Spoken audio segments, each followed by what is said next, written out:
Assalamualaikum warahmatullahi wabarakatuh. Perkenalkan, nama saya Nadia Ulfa, NIM 2121024, akan menjawab soal UAS yang Ibu berikan. Soal yang pertama yaitu jelaskan perbedaan antara hadis mudallas dengan hadis mu'allal serta contoh.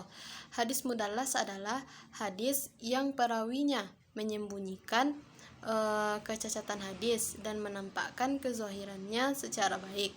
Sedangkan hadis mu'allal adalah hadis yang terdapat cacat yang samar yang menyebabkan rendahnya kualitas hadis, padahal lahirnya tidak ada cacat. Jadi, perbedaannya adalah hadis mudallas menyembunyikan aib hadis.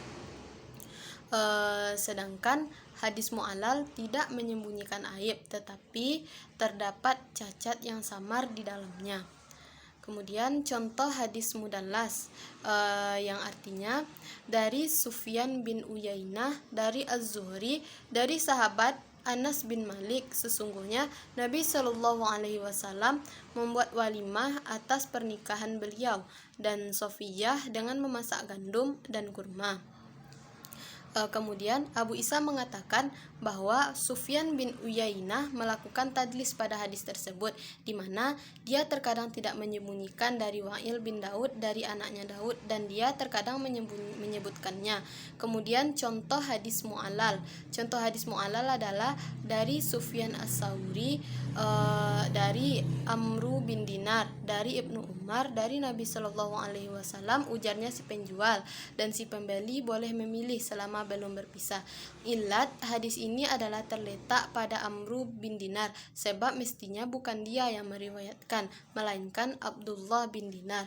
Hal itu dapat diketahui berdasarkan riwayat-riwayat lain yang juga melalui sanad tersebut. Soal yang kedua yaitu kemukakanlah pendapat para pakar dan pendapat saudara mengenai beramal dengan hadis mudraj dan hadis maklub. Menurut para ulama, beramal dengan hadis mudraj dan hadis maklub itu adalah dhaif dan tertolak. Sedangkan menurut pendapat saya, hukum beramal dengan hadis mudraj dan hadis maklub itu adalah mardud dan dhaif juga, karena hadis ini tidak memenuhi syarat-syarat hadis sahih. Kemudian yang ketiga, jelaskan yang menjadi syarat dari hadis dikatakan sebagai hadis muttarib beserta contoh. Yang menjadi syarat hadis muttarib adalah yang pertama, adanya perbedaan riwayat yang tidak mungkin ada titik temu untuk disatukan. Yang kedua, riwayat tersebut sama-sama kuat yang tidak dapat mungkin ditarjih antara yang satu dengan yang lain. Contoh hadis muttarib adalah yang artinya tidak ada hak di dalam harta selain zakat. Kemudian hadis tersebut dikatakan sebagai hadis muttarib adalah karena matannya bertentangan dengan riwayat-riwayat hadis lainnya. Ada contoh yaitu sesungguhnya di dalam harta kalian ada hak selain zakat. Kemudian soal yang keempat, jelaskan yang menjadi penyebab munculnya hadis maudhu' dan bagaimana mengetahui hadis itu kalau hadis tersebut tergolong hadis maudhu', serta jelaskan hal-hal yang mendorong pemalsuan untuk memfatwakan hadis maudhu'. Yang menjadi penyebab hadis maudhu' adalah karena adanya pertentangan politik dalam pemilihan khalifah, kemudian untuk mempertahankan mazhab, kemudian untuk menjilati para penguasa agar menduduki jabatan. Kemudian cara mengetahui agar hadis tersebut adalah hadis maudhu'. Yang pertama adalah dengan menelusuri tahun kelahiran orang yang meriwayatkan hadis dengan tahun wafat gurunya yang telah ia sebutkan di dalam sanad.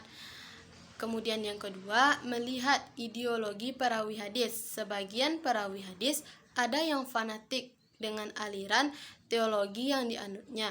Misalnya perawi hadis Rafidah yang sangat fanatik dengan ideologinya. Maka hadis-hadis yang disampaikannya terkait keutamaan Ahlul Bait perlu ditelusuri kebenarannya. Kemudian yang ketiga, memahami kandungan matan hadis dan rasa bahasanya. Biasanya, hadis palsu secara tata bahasa tidak bagus dan terkadang maknanya bertentangan dengan Al-Quran. Soal yang ketiga yaitu hal-hal yang mendorong pemalsuan untuk memfatwakan hadis maudhu'. Yang pertama adalah karena pecahnya umat Islam menjadi beberapa golongan, yaitu golongan politik dan golongan Islam lainnya seperti Syiah, Khawarij, dan lain-lain. Kemudian adanya kesenjangan dari pihak lain untuk merusak suara Islam. Selanjutnya adalah untuk menjilati para penguasa agar mendapatkan dan mencari kedudukan.